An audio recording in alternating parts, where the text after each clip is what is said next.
And the best of luck. Now, our next guest is one of Britain's best-loved entertainers and a true national treasure. For many years, we knew him as the outrageous Lily Savage. He's since packed Lily off to a convent, but we've come to love the man behind the false breasts and the miniskirts even more. Please welcome Paul O'Grady. Hello. You all right, Queen? How are you? You all right, Ted? All right, Flower? You all right? Hello. You know, talking about sitting in the middle, I'm a bit Can worried. I just ask you something? Were you chained up in the yard last night? What's the... Have you been to an S&M club and just come straight from work? Right. You sit next to him. You sit next to him. Oh, Carol, I haven't seen you for ages. I know, but she had a dream about me once, you know, a dirty dream. Remember you telling me? I did. I said, you should have rung me. Don't be doing it on your own. Have to come round. I know. And it was Lily, though. It wasn't even you. Oh, was it? Yeah. Wow, that's a bit saucy. Oh, well, I'll put that on for 50 quid. I don't know. Is he dead romantic in his own Romantic? Yes. Do you know, I was asked on Valentine's Day by a really young girl. She was doing research. She said, what's your ideal partner? I said, somebody who doesn't bruise easy. I mean, my idea of 4 players, hold me chips, will only be 10 minutes. Oh, don't do romance, silly. Well, silly, it's too expensive. This man took me to Venice on the Orient Express. Oh, Don't get more Only because we got on the wrong train. I thought we were getting on the Northern Line. I thought, this is a long trip, silly. It was a fabulous compartment. And do you remember the steward said, are you getting in together? What? And I said, Paul, I don't mind sharing with you. Well, the screams were unmerciful. I thought, imagine us in the morning, making up, hiya, fella. And the bed's about this wide. I'll be on top of that. Hey, you're back to work. Ballet, didn't we? We did. He was nice, wasn't he? Well, that was a lovely trip. They I could get a job on that train, I did mate. the Singapore, Bangkok I've one. done that. Have you done that? Yeah, I'm obsessed. Yeah, I've done the it's brilliant. Trans-Siberian, done the lot. Yeah, the they blue are little train. beds. Yeah, There were love two. them. Me and my brother were in there. We were both really big, and it was like playing Twister, trying to get to the bathroom. It's like, you move over there, and I'll move over there. Have you, It was so have you done tiny. the Euston to Manchester? I've done that. Yeah, done that. Done them all. I love them. I love trains. Honestly, yeah. I'm mad on them. Mad on them. Hey, you're back at work now, so you're going to have to stay know. grounded for a while. Yeah. How is the new show coming together? Well, see, the thing with me, if you give me time off, I go feral, you know, down in the country. I go a bit... Feral? Feral. What's feral? Wild, you know. Mad. I mean, I'm a mass of cuts, you know, because I've got all these animals. Yeah, yeah. I've got an owl at the moment, Minnie.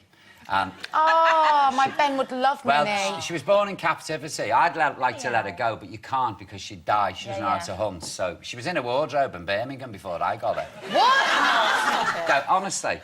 So we've got an aviary 5 times the size of the studio. In fact, my wardrobe's 5 times the size of the studio. And I'll keep my chickens in there as well. Now, you think an owl would rip the head off a chicken, wouldn't you? Not my Minnie. So I've got 2 hens who sleep outside on the hen house. One's a great big fat bird like that, and the other's a tiny little bantam. They're like Hilda Baker and Cynthia. And they're sat on the top, and Minnie sits on the end. She's looking at them, and they move down. And she moves down, and then they move down, then they'll fly down. And this goes on all nice. But she's getting... Now she's... So I've got an owl sat wedged with 2 hens, which has got to be unusual. If there's any vets out there, you know. And speaking known to sleep with a goat, though. This is you, this. I didn't sleep with a ghost. Was it a sheep? Orient Express. What was it, a sheep? Oh, thank you, darling.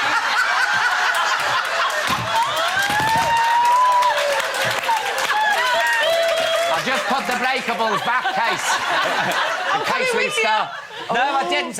When I got me ghost, he left his mother too young. Yeah. So I put him in... He was in the bedroom, but he wasn't actually next to me in the bed. He was in a box. I thought you had to give yourself or it Rohypnol. What, the goat? What was the time? Oh, maybe I was on Rohypnol at the time. I gave you the Rohypnol. Moving on, speaking of your animals Yeah. now, is Olga all prepared to come back to TV? I don't think she wants to, but I'll bring her back. Does she not? Yeah. She had a bath in a group. Yeah, no, she hates having a bath. Hates getting washed. And Bullseye. Wow. I got this dog on the show last time, a tiny little puppy, and I said, how big will he grow? No bigger than Olga. He's up here. Oh, no. He's got a head on him like a wolf. There he is, Paul, look. There he is, there's Bullseye. Does Olga like him? Loves him, because she brought him up. She was like his mum. But now he forgets that, like, he's 20 times the size of her, so he wants to play with her, and he flings her across the yard. And talk about get the ump, Olga.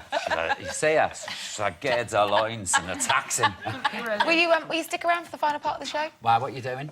Talking to you, hopefully. Oh, Otherwise, it's just us lot guessing. No, I thought you wanted to strip her. Yeah, oh, that as well. We'll be back in 3 for that and more, who knows? I didn't know you couldn't ooh. I thought... I was trying to G him up for you, you know.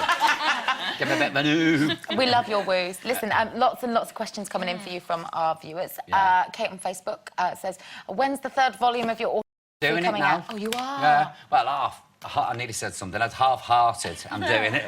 I think about it for a year, and then I sit down and do it. So I'm sort of plotting it out in my head. And this will be the savage years up to modern This is the hard day. one, because everybody dies in this one. So you know, I'm thinking, yo, this is going to be cheerful. So I'll be on a Valium drip as I'm going. The last one, then? Is that... Well, I said this with the last one. You know, I mean, I sat down originally to write one book, and then I suddenly realised after 100-something thousand words, I was 18. I thought, oh, God, what am I going to do? But it's not really about me, it's about other people, you know, when you're writing it. Because a lot of these, I think, biogs are all about yourself. And I was more interested in the people around me than me. You know, they were far more interesting for me than I was. How you know long does what it I mean? take you to write them? About 6 months. But I like doing it. I really enjoy doing it. Is that when you go feral? Oh, completely. I'm like twitching. Oh, I've been with him on an island. Where's that island you took me to? The Isle of Man.